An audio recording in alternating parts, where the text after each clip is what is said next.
English Elite Podcast. You know that feeling? That specific kind of panic where your mind just goes completely blank? Oh, definitely. Your palms get sweaty, and you suddenly think you've forgotten your own name. We've all felt it, walking into a room full of strangers. Now imagine doing that, but in a language you can barely speak.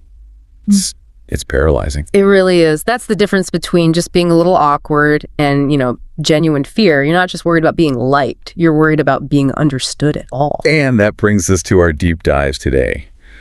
We're looking at the Gateway to English, specifically their guide on introducing yourself with confidence. Right. And right off the bat, they make this claim that feels a bit counterintuitive. They say that confidence has almost nothing to do with perfect grammar. Which is such a comforting thought, but it's actually a really strategic point. I mean, if you wait for perfect grammar to speak, you'll just be silent forever. You'll never start. You'll never start.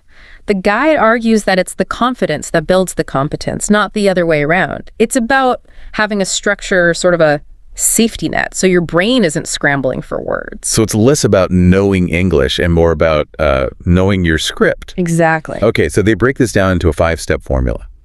And I looked at the list. Greeting, name, origin.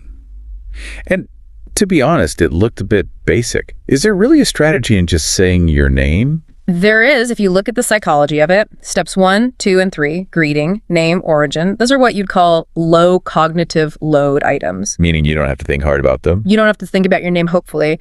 By starting there, you're grounding yourself. You're just getting your voice working and finding a rhythm before you hit the harder stuff. You're greasing the wheels. Yeah. Okay.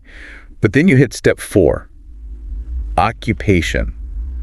Now, this is where people usually try to impress someone, right? I'm a senior director of global synergy or something. And that's the trap, because you try to translate some complex job title, you stumble, and then all that confidence just collapses. Right.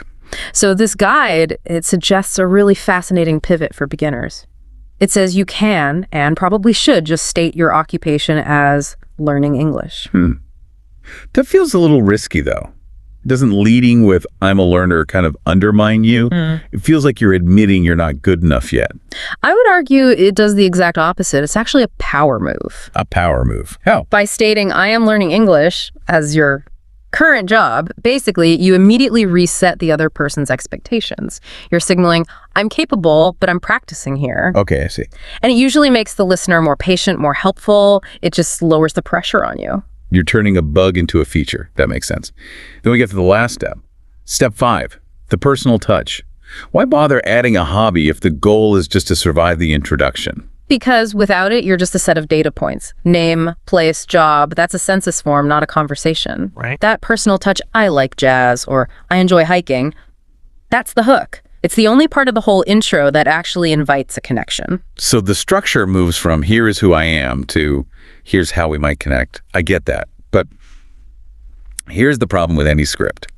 It can make you sound like a robot. The classic problem. How do you bridge that gap between memorizing these 5 steps and actually sounding, human? The guide is really adamant about this. Keep it simple, short sentences. We have this urge to overcomplicate things when we're nervous. We want to explain everything. This approach just says, stop, subject, verb, object, done.